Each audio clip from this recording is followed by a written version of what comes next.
Good afternoon and welcome to the Multicultural Media Online Conference hosted by the Ministry of Health, Multicultural Health Communication Service, and the support of Multicultural New South Wales. Welcome. Thank you for joining us. I'm Jesusa, Helaratne, Deputy Director of the Multicultural Health Communication Service, and we're so glad that you've joined us in this session.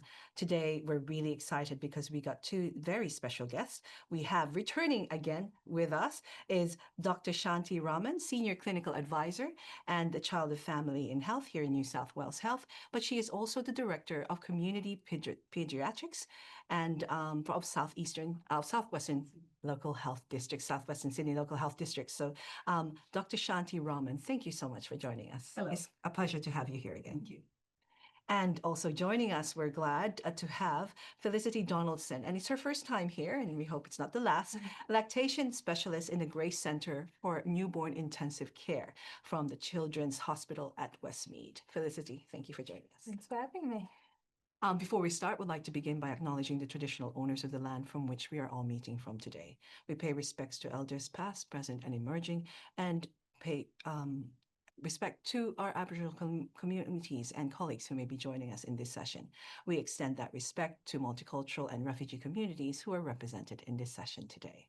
We are joining you from the land of the Camaragal people of the Eora Nation.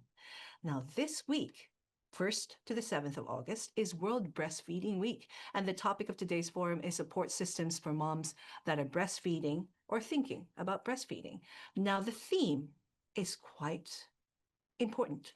It says, prioritize breastfeeding, create sustainable support systems. Shanti, why is this theme so important, and how if you were to, to describe it, why is support's important? Yeah.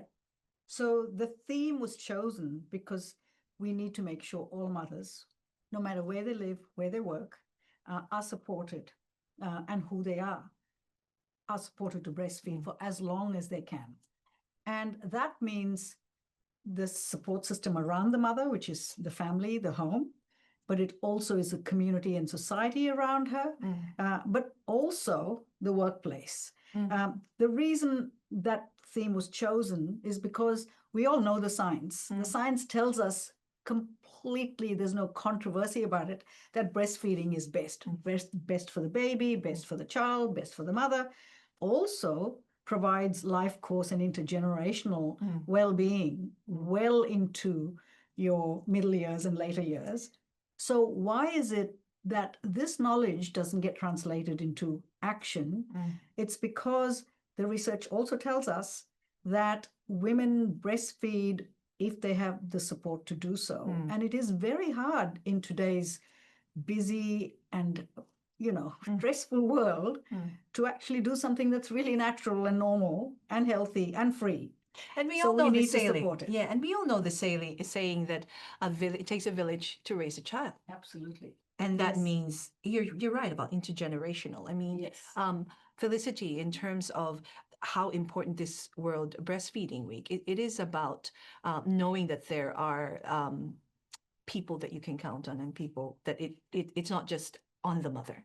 Yeah, so it's like the family unit as a whole can support the mother. There's like lots of different ways that can happen. The community around her, friends, there's lots of different areas that they can get support from to really help to, have their breastfeeding journey go the best it can possibly be.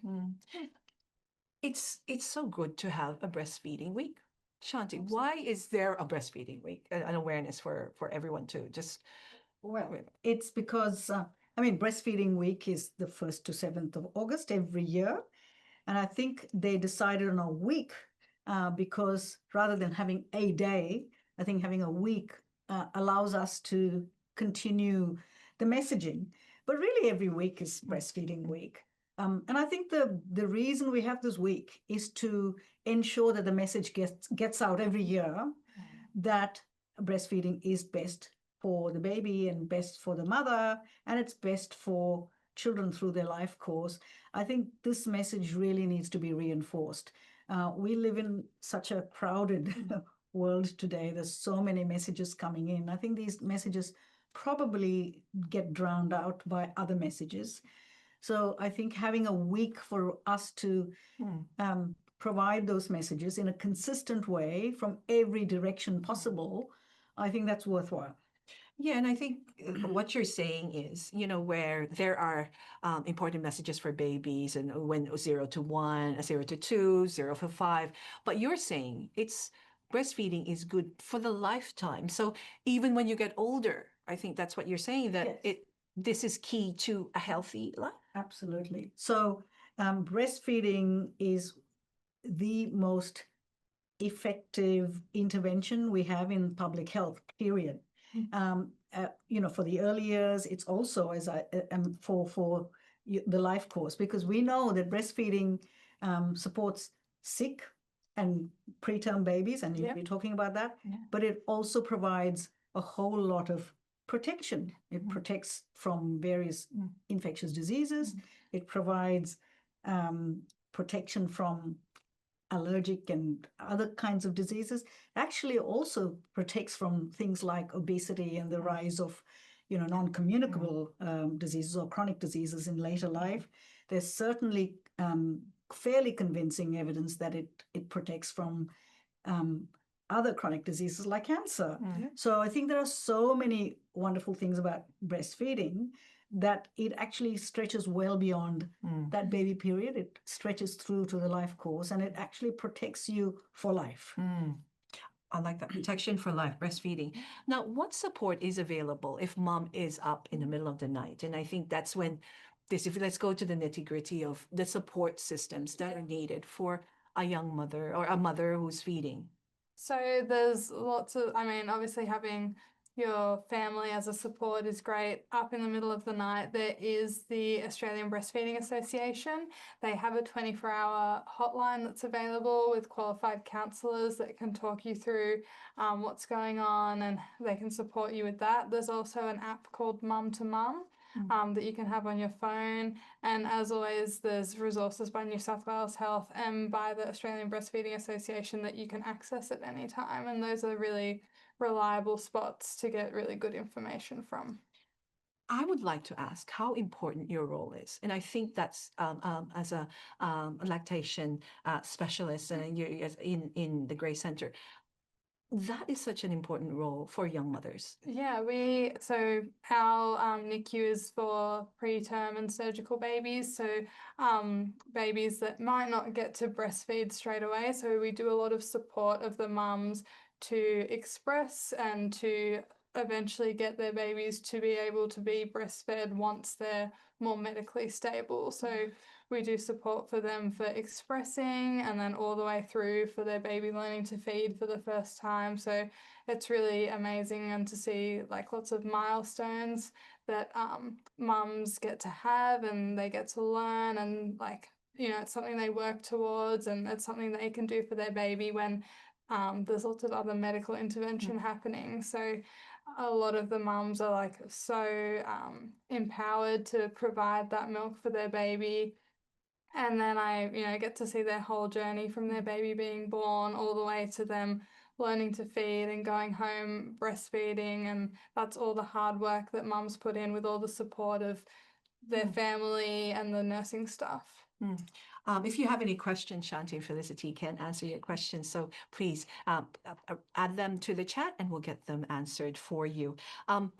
Shanti, you said about consistent messaging and support. Felicity said family. But how about other moms? What are ways to connect with other moms if there is, and how important that is? I think that's hugely important. I know there are so many informal networks, but there are also networks on social media. ABA does offer various ways of connecting, but on Facebook and on other social media platforms, there are specific groups that have been created for culturally diverse populations. I'm very aware of the Indian Mums Connect group, which supports women all the way through their parenting journey, and certainly breastfeeding questions come up with them in that group quite a lot. So there are many other such groups. In Southwestern Sydney, we used to run very successful Vietnamese mothers breastfeeding support groups, and Chinese mothers groups, and and also Arabic mothers groups, there are certain groups that need much more support, than others. So there are many ways of reaching out and creating community. Women are very good at that. What we need to do is help that community along and also ensure that they get consistent messaging from health, so that all of us are saying the same things. The mothers going to their child and family health nurse, they get strong support.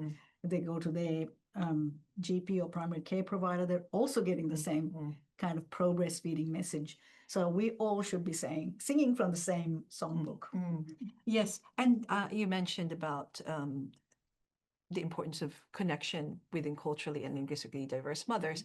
The challenges are, and these are based on and consultations that we've had with mothers from culturally and linguistically diverse communities, that community awareness and cultural beliefs could be one of those challenges. And how do we as a community try to address that? Yeah. Look, this is a big area of interest of mine.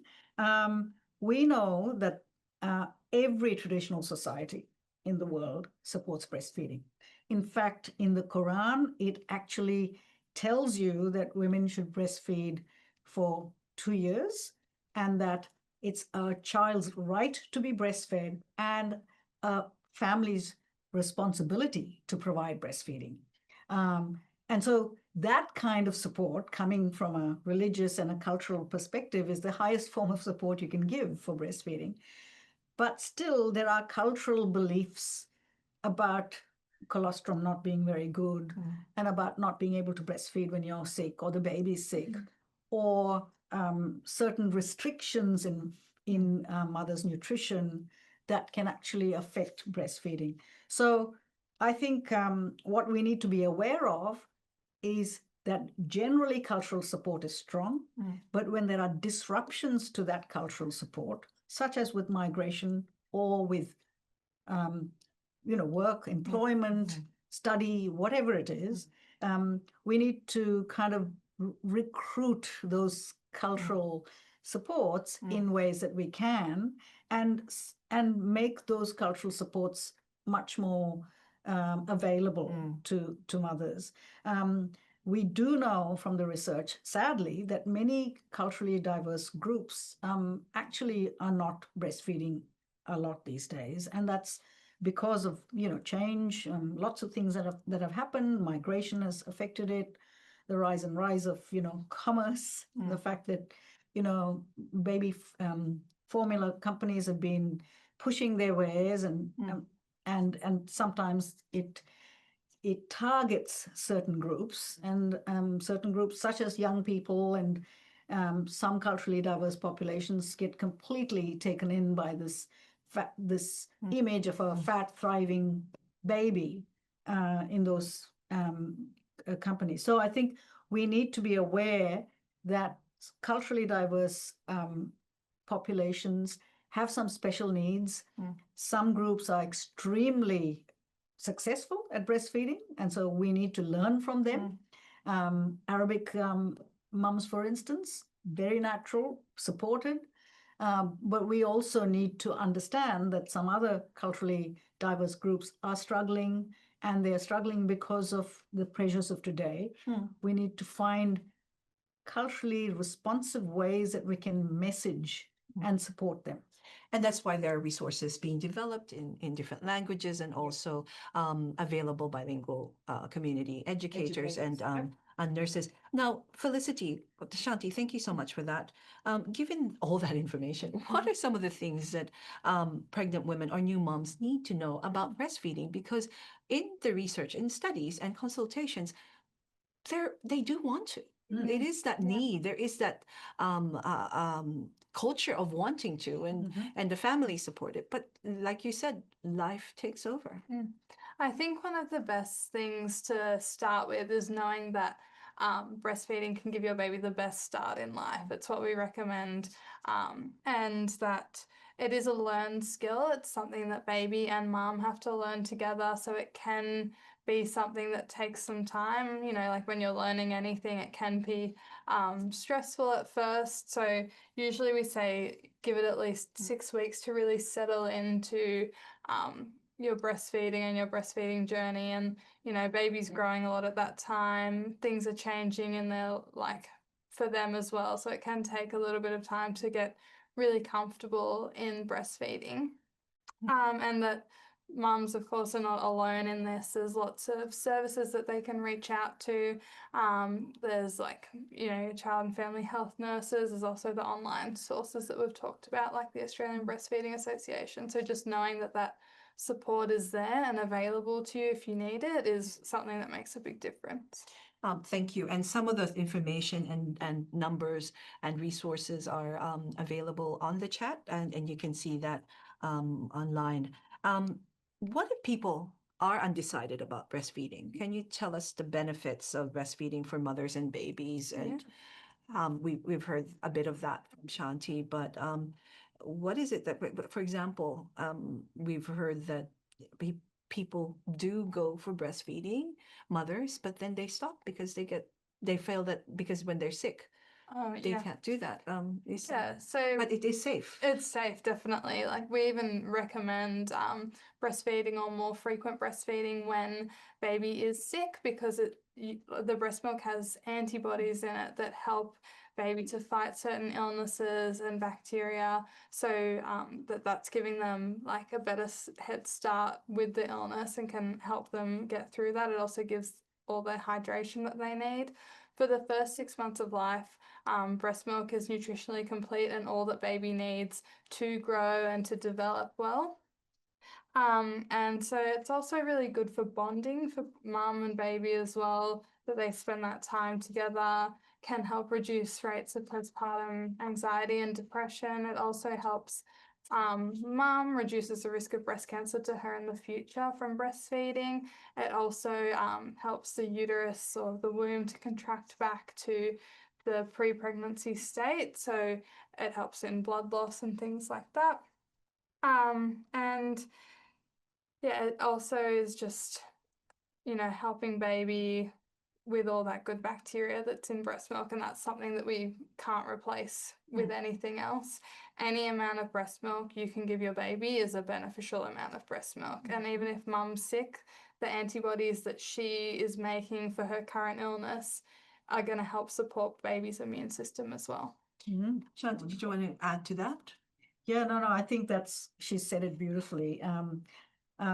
You also said that, you know, when mums were sick and they were expressing, their milk actually took on a different consistency. It looked more like colostrum because it was full of all those good antibodies that were going to the baby that would help that baby combat that illness. So I think you've actually nailed that bit.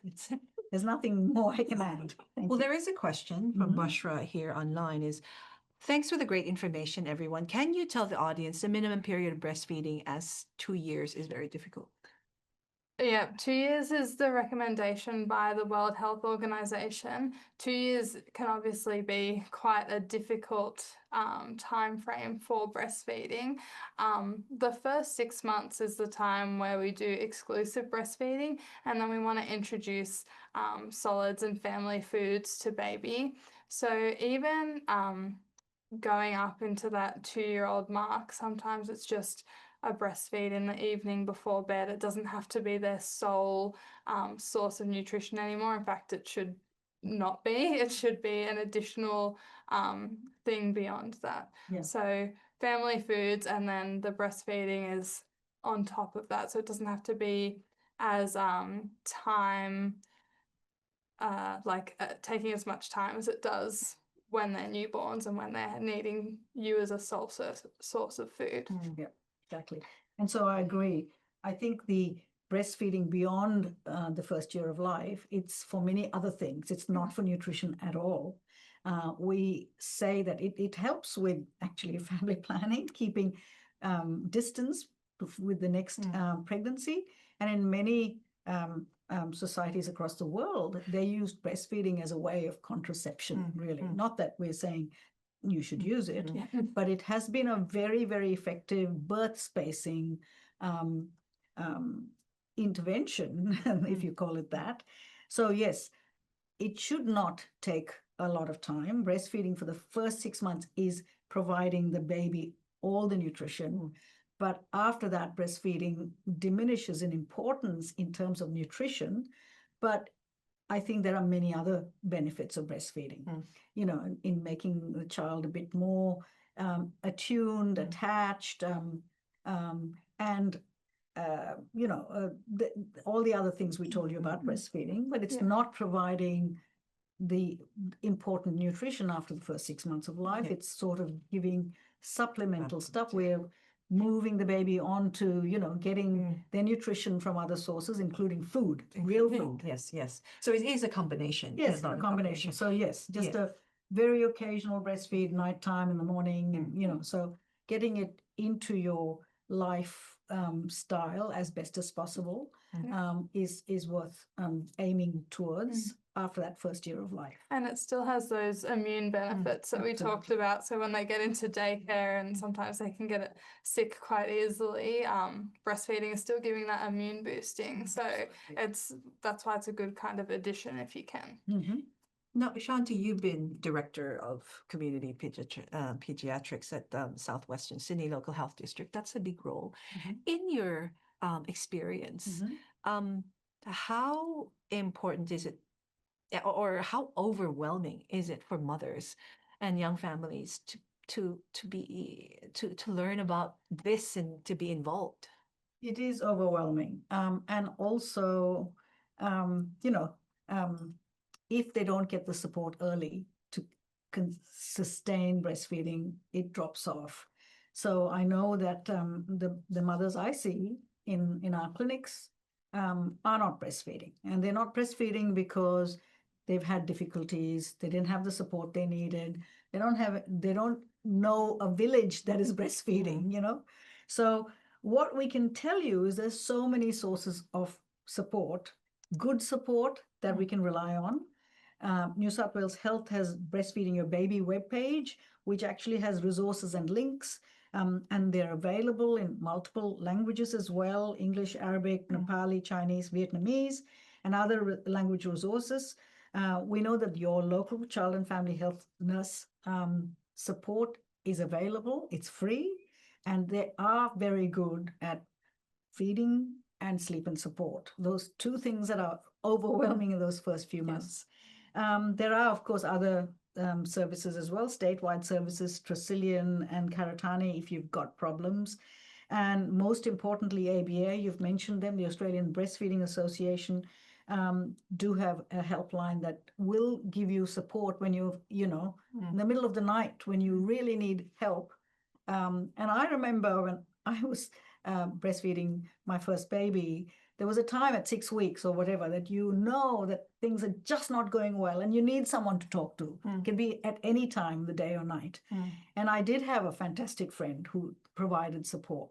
But, you know, you don't need to rely on that fantastic friend. You can rely on other sources who are experts. Who are experts and who will give you good, reliable information and advice. So I think that go to the reliable information, go to the right sources of support. And also, yes, it can be hard, but it is doable.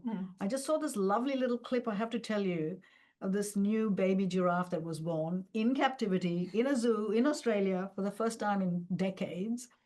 And I just noticed that that baby stood up, took its first tottering steps straight after birth practically, and just latched on to the mother's teat. And that was the most natural thing for that little baby. And there was no one telling the baby where to go. They didn't have resources. No resources. So I just thought that was such a wonderful... So it's instinct. It's instinct. It's just totally instinct, totally natural. Now, humans are mammals. It is natural. It's instinctual. But so many things have come in the way to stop that natural process. We need to reclaim our right and our baby's right to get the best start in life. And I think it's really important that we hold on to it and we support it. Now, Felicity, breastfeeding is not just for the mom, it's the whole family is involved. And you did mention that it is about the support even at work. But what are ways that partners and grandparents can do to support the mom? I think asking mums like goals and how she wants to feed the baby and educating yourself on that, like attending classes with her or reading books about like how breastfeeding works so that you can best support her, knowing where those resources are so that when she's struggling you can direct her in the right areas. Even if it's not breastfeeding specific support, doing things like bringing water or snacks while mum is breastfeeding can be really helpful because we know it's super important for milk supply and for mum that she remembers to eat and drink and look after herself, and even doing other things around the house so that she can focus on breastfeeding the baby can all be really helpful ways to support. Well, thank you. I wanted to ask about work. You did mention that, people do go to work and they do have to sometimes need that space and that time. So, how do you ask that from work? Or is it something that's, what are your suggestions and what have you experienced? well, we need to empower all women to demand a space and time for breastfeeding. And I think that we know in our own building now, there is a dedicated level and a space for women to go and, express breast milk or breastfeed.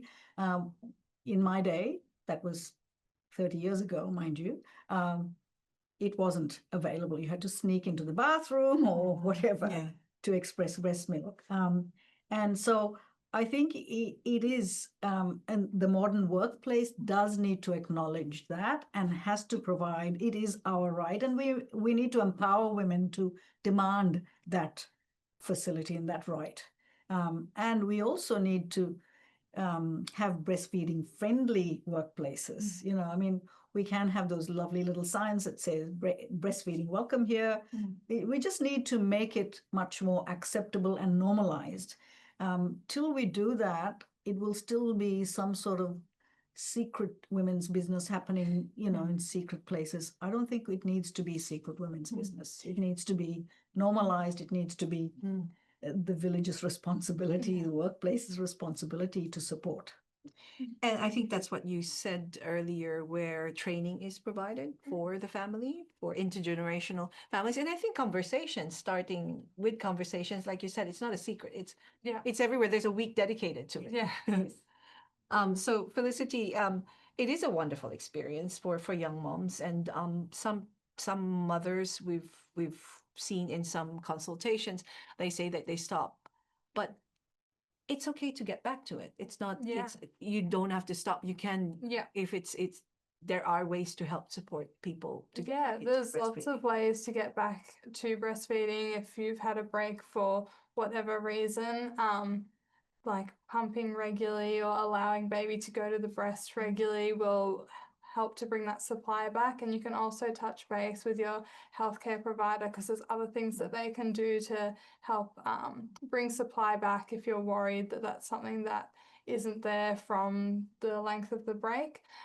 But putting baby back to the breast is always an option, and it can be something that we do, like in my area particularly, we see it done after months even, that we can re-establish breastfeeding. So there's no like cutoff if you have had a situation that made it that you needed to stop. There's no reason that we can't make that happen for you again. And also conversations like in families, within families. Like you said, there's mothers groups, there's nurses that you can talk to, and services available. In terms of if it's late at night, you needed support, you said that there is that line that you could call. Absolutely. There's lots of places to go to and not feel isolated.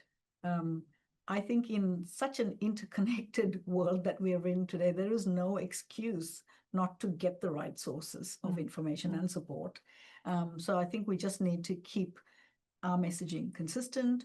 We need to let women know where they can get support, let them know they're not alone, that this does happen to everyone. It happens to all of us when we're going through stressful times and, feeding is just not working out. So I think we just need to make this a normal part of that baby period and the child period. And the other thing is these difficulties don't last forever. That's the other thing that's impossible to understand when you're in that situation. Oh, they're not sleeping, they're crying, they're not feeding. Those periods will be there. They'll come and they'll go, but they don't last forever. That fussy baby the next day will feed. So I think we just have to normalize it all, empower our mums to get sources of information and support, most importantly support from everyone and from the right sources. And we need to empower the village around the mothers to give them the right support and the right information, and make everyone's business supporting breastfeeding. And that with your role being a nurse is that is just how you empower people. We always check in with mum of what her feeding intentions are and do our best possible to support her through that journey, which can be challenging alongside a NICU journey as well. But it's something that we really prioritise within the NICU, because we know that that's going to be the best option for all of our babies, is to receive breast milk from mum. So again, this week is World Breastfeeding Week, with the theme Prioritize Breastfeeding, Create Sustainable Support Systems. And I think today we were able to discuss that. Shanti, Felicity, thank you so much for joining us. And if you have any questions, send us an email and we'll be able to touch base with Shanti and also Felicity to get some answers. But the recording of this session, it will be available on the Multicultural Health Communication Service website, and it will be sent out to networks. Please share it with your communities.